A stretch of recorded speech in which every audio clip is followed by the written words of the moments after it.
Assalamualaikum warahmatullahi wabarakatuh. Alhamdulillah wassalatu wassalamu ala Rasulillah wa ala alihi wa sahbihi wa man tabi'ahu wa mawalah, amma ba'du. Sahabat-sahabat Mbah Sunan Channel tercinta yang dirahmati Allah Subhanahu wa taala, dimanapun Anda berada, semoga kita semua senantiasa dalam lindungan Allah Subhanahu wa taala, dibarengi panjang umur, sehat, murah rezekinya tur barokah. Amin ya rabbal alamin. Baik, dalam video kali ini Mbah akan menjelaskan mengenai perhitungan perjodohan weton per weton, dan ini adalah edisi khusus karena yang akan Mbah bahas adalah perhitungan perjodohan weton artis kita, yaitu saudari Ayu Ting Ting dan saudara Aditya Yusman yang sedianya menikah di bulan ini, tapi kita semua tidak tahu apakah memang gagal menikah atau sengaja diundur, wallahu alam ya.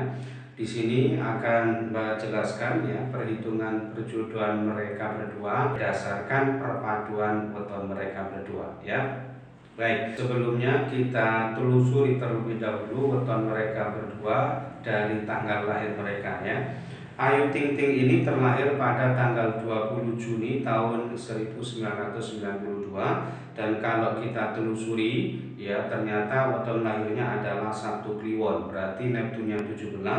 Sedangkan yang saudara Aditya Yusman ini terlahir pada tanggal 11 Oktober tahun 1986, dan kalau kita telusuri melalui tanggal lahirnya ternyata wetonnya jatuh pada hari Sabtu Legi. Sabtu Legi ini Neptunnya 14. Ini berarti ya perjodohan mereka berdua ini berarti Sabtu Kliwon ketemu Sabtu Legi ya. Berarti 17 ketemu 14, Neptu weton jodohnya ketemu 31. Baik, kita langsung saja pada hasil perhitungan perjodohannya. Yang pertama, hasil perhitungan pertemuan hari umumnya ini berarti Sabtu ketemu Sabtu, ini bermakna olo atau tidak baik. Artinya perjodohan ini secara keseluruhan dianggap berpotensi kurang baik masa depannya.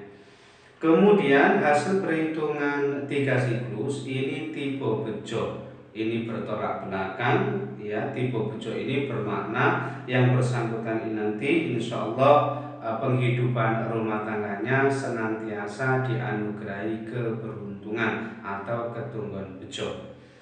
Sedangkan hasil perhitungan 4 siklus ini tipe Sri. Ini yang menyangkut aspek sandang pangane atau aspek ekonominya, ini insya Allah sangat bagus. Kemudian hasil perhitungan 5 siklus yang pertama atau Pancasudara pertama ini juga tipe Sri, berarti sama, yang berkaitan dengan sandang pangane, aspek ekonominya ini memang sangat bagus. Kemudian hasil perhitungan 5 siklus atau Pancasudara yang kedua ini tipe nyandang. Ini masih berkaitan dengan aspek ekonomi atau sandang pangane, insya Allah sangat bagus ya, murah sandang pangane. Lalu hasil perhitungan 7 siklus yang pertama ini tipe Satrio Wibowo. Ini bermakna insya Allah yang bersangkutan ini nanti hidupnya penuh dengan kemuliaan, dihormati dan disegani banyak orang. Kemudian hasil perhitungan 7 siklus yang kedua ini tipe lumbung gemuling. Ini yang menyangkut aspek ekonominya ini dianggap kurang bagus karena setelah menikah justru yang bersangkutan ini mengalami penurunan aspek ekonominya ya, mengalami pelemahan sandang pangane, dan ini semua biasanya berpotensi terjadi lebih disebabkan karena perilakunya sendiri, gaya hidupnya yang biasanya suka boros atau berlebih-lebihan, dan ini nanti ya harus yang bersangkutan sendiri yang memperbaiki perilakunya. Berikutnya hasil perhitungan 8 siklus ini tipe Sujana.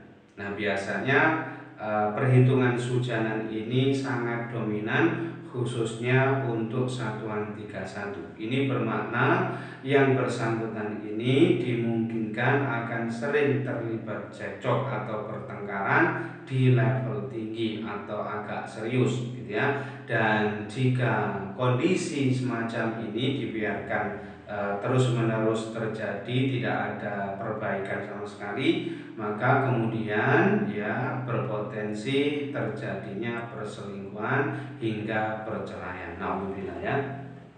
Kemudian yang terakhir, hasil perhitungan dibagi 9 ini ketemu 5,8. Ini bermakna menghadapi banyak rintangan. Artinya perjodohan ini dimungkinkan rumah tangganya ini kedepannya sering menghadapi kendala atau masalah liku-liku dalam rumah tangganya. Tetapi tentu ini relatif masih wajar ya, karena namanya juga orang berumah tangga, pasti di sana sini ada saja kendalanya ya.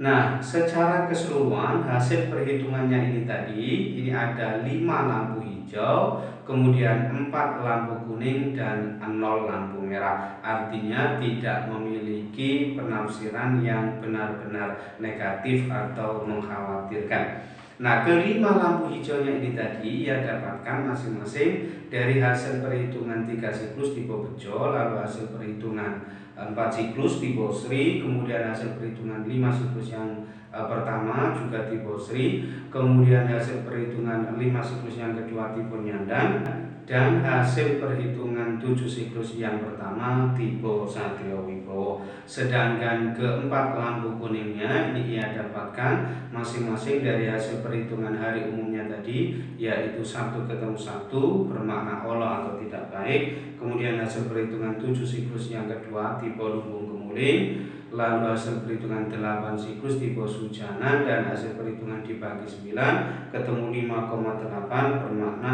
menghadapi banyak rintangan. Nah, jika di prosentase secara keseluruhan potensi keberhasilan rumah tangganya ini sebesar 78% sukses atau berhasil, sedangkan potensi kegagalan rumah tangganya sebesar 22% gagal. Nah, kelebihan dari pitung jodoh ini adalah aspek ekonominya atau sandang pangannya ini insya Allah sangat bagus dan berada di level yang sangat bagus. Kenapa? Karena memiliki penafsiran Bejo, lalu Sri, kemudian Sri lagi, dan Nyanda.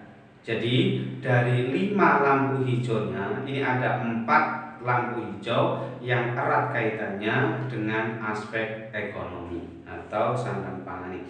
Sedangkan kelemahannya ini ada 4 lampu kuning, yaitu Allah, Lumbung Kemuling, kemudian Sujanan, dan menghadapi banyak rintangan atau kendala. Nah, yang perlu diwaspadai khusus untuk pitung jodoh ini adalah aspek komunikasi dan keharmonisan rumah tangganya. Kenapa?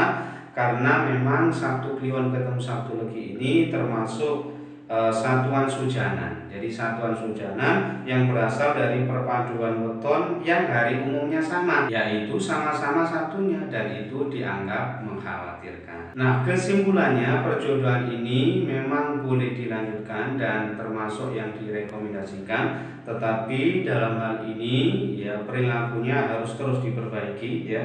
Jika tidak, potensi terbesarnya adalah cekcok dan pertengkaran yang kemudian berakibat terjadinya perselingkuhan hingga perceraian. Nauzubillah ya.